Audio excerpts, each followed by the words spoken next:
Our sources are the recycling partnership and document destruction company TrueShed, where these bits of paper are given new life. That's because shredded paper is recyclable, it just needs some special handling.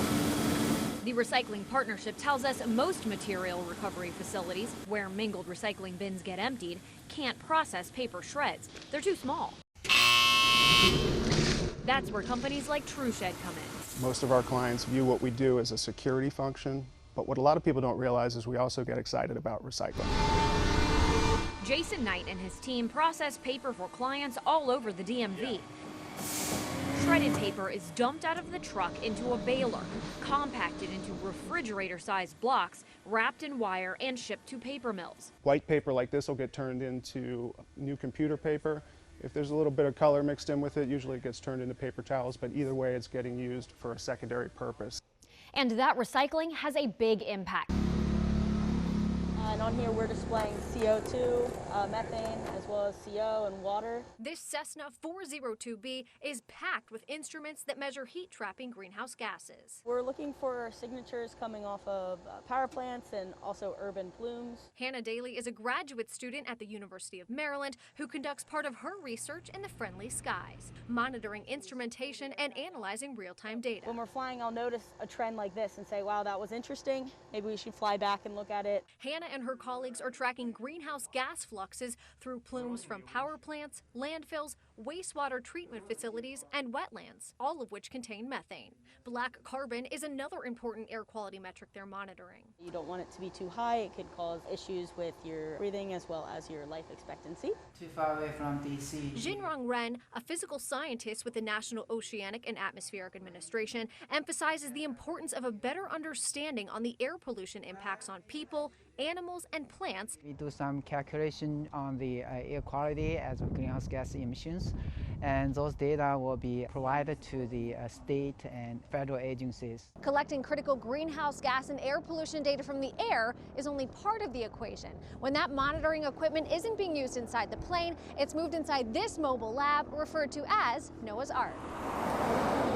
It got its name coming from Noah's Air Resources Lab. This is Noah's Air Resource Car. Jinrong and Phil take to the road 2 to 3 times a week during various weather conditions and seasons to survey areas around Washington, D.C. and Baltimore. What we're doing with this is driving around taking hyper-local observations of meteorological parameters and different concentrations of greenhouse gases and atmospheric pollutants. After conducting quality control on their research, the findings become available to the public and plugged into important climate modeling. We'll use it to evaluate some of the model output that's been generated to drive some of the previous policy to make sure we're on track and not just implementing policy that has no scientific backing.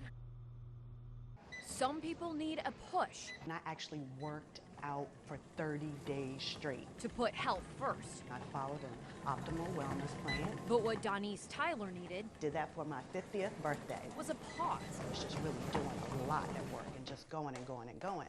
The hard-working, faithfully volunteering, always moving mother of 2 was stopped in her tracks by a pain in her chest after a school meeting last fall. And I was like, there's no way I'm having a heart attack. You know, I'm doing everything I'm supposed to do. But then I started feeling lightheaded.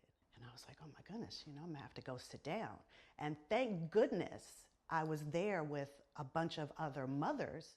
Those other moms pushed her to get to the hospital, where she learned it was a heart attack, specifically a spontaneous coronary artery dissection, SCAD. I always thought the signs of a heart attack were just the pain in your arm, you know, and you kind of like fall out, you know. Who knew that I would be able to just be up and about and talking and just not feeling myself. And I had a heart attack, just standing there. So what is a SCAD heart attack and what are the signs?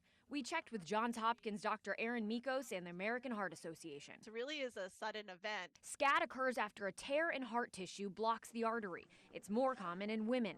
Hormonal influences, stressors, and a history of any other heart issues, like during pregnancy, make it more likely, even among people who are otherwise healthy now. Although women do get chest discomfort the same as men in the setting of a heart attack, it's not always sometimes pain. It can be pressure or squeezing or gripping. It can be in the arm or the jaw. But women more commonly have often other associated symptoms: fatigue, shortness of breath, nausea, and abdominal pain and back pain. And sometimes some of these other symptoms can be distracting.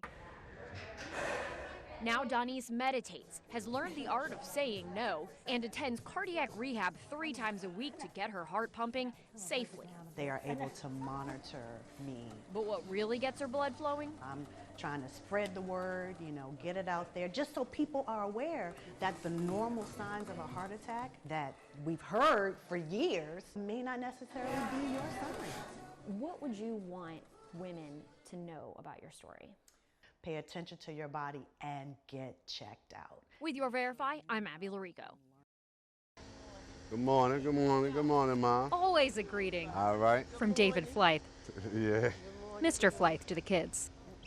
We make sure we get, good morning, good morning. We make sure we get the kids to and from school safe. He is one of about 200 safe passage workers, along with Maria Johnson. Good morning, it's a good morning. They post up at intersections near DC schools to keep kids out of trouble. The city funded the program for the first time this year. So y'all like football. Johnson and Flythe are both at Ingenuity Prep in Southeast DC. And that's why we out here, to make sure they safe, because it is a lot going on in our community, a lot of trauma that we can't ignore. A lot of trauma. DC police data shows that in 2021, out of the 247 public and charter schools you see here, about 90% were within 1,000 feet of a gun crime. 12 crimes alone near Ballou on 4th Street Southeast, Mecca Bradley's high school. I could just be coming to school so I could get jumped, then I gotta go to school and think about it. Like, it was hard for me to maintain and think about my work. But now she can relax a little on the way. Supervisor Tanisha Murden's got her back. You gotta get it. Good morning, Queen. Kids know when someone really cares about them. Kids know when you really appreciate them and you love them. And they will open up and they will be more comfortable to be able to express what they are dealing with. They carry what they're dealing with through these doors. At Kelly Miller, School Resource Officer Shamika Griffin helps lift the load. All right, I'm gonna come help y'all later on. We build a bond with these kids. You and everybody else trying to come to my wedding. Some people think SROs do more harm than good, but Griffin says they're essential. We're here to be there for them, educate them.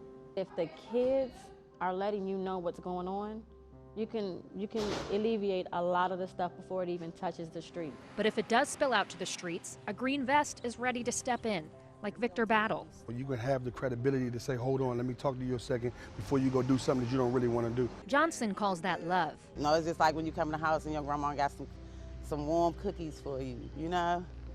You gotta keep on giving them that warmth love. It's gonna break through, and it's breaking through. See, how you doing? Good morning, hey. Good morning, how y'all feeling today? Yes, Batman. Parents see the impact. I mean, and that's why some of these kids are willing to go to school, because they get to see them, they get to get a high five. Hi, Miss Quinn. Say good morning, Miss Riri. So it's really good to get that motivation word right before you make it to the doors. As they make sure kids pass by safely. Oh, yeah, they go to bus. Come on, give me your hands. Give me your hand. Get his hand. Come on. Let's go. Look at y'all bus. Yes, yes, yes, yes, yes. Y'all having a night. You hear, Mom? She said having. Sights and sounds like this would catch anyone's eye. The visual bait was tempting enough to compel more than 100 people to sign up for Yachtnik's September sailing trip in the Seychelles. Yachtnik is a company that organizes sailing experiences geared toward Black travelers. The company is owned by Jeremy Moore. And I do believe there were red flags, but you kind of like brush it off because and maybe it's not what you think it is. Makisha Wiley and Shamika Jennings both attended the trip. Yachtnik advertised the trip to include 7 days on the boats with Wi-Fi, professional photography, transfer to and from the airport, a professional skipper, and a food package with a hostess that included 14 meals. Attendees say much of what they were told they were getting is not what they got while in the Seychelles. Wiley got an email from Yachtnik founder Jeremy Moore once she landed. He starts to email the group to let them know that many of the things that he had offered to us, it was no longer included. And if we wanted to have those things, we needed to pay for it. You had already paid for those things, right? Yes. I just looked at my credit card statement, and it's easily around $4,000 to $5,000 extra. Remember, Yachnik advertised 14 combined meals provided by the company. Jennings told us Yachnik only provided 2 meals during her week, and the hostess who was supposed to be included also wasn't there. After the trip was over, the outrage intensified. Jennings wrote a lengthy article about her experience, warning others about Yachnik and its founder, Jeremy Moore. Some even took to TikTok and Instagram to share their stories. Y'all, this got me for $3,000. Yeah, we're good to go. We spoke with more than 50 people via Zoom who either attended the trip in the Seychelles or who have information about Yachnik and its founder. More than half of those on the call attended the recent trip. You know, just respond to my emails when you get a chance. I know you saw them. Okay. Actually, I have not. The founder of Yachnik participated in a Q&A on Instagram with attendees from the trip, answering questions about what happened in the Seychelles. All-inclusive means all the stuff on boat, like your water, fuel, activities. So yeah, I think that I need to go back to the drawing board on that, and that's where the issue came. We all understand what all-inclusive means, and we understand what exclusions are. The thing about it is, the enticement of this trip is you get all of this for $3,200, and then the week of the trip, you say, actually, everything you paid for, you now have to come out of pocket and pay for that again. There's certain situations like this where, you know, it's just, you know, it's very unfortunate for you guys, and I am sorry, and I do understand. During the online conversation, Moore said he would work on refunds to the passengers, but the process for how and when those refunds would be executed wasn't clear. We requested an interview with Moore. He declined, but did provide a statement saying in part, "I'm aware of the various public statements that have been made by some of the Seychelles trip attendees and negative news articles and blogs that have been published. I am consulting with legal counsel to evaluate potential legal remedies for those false statements and the damage to both my reputation and the reputation and business of Yachnik."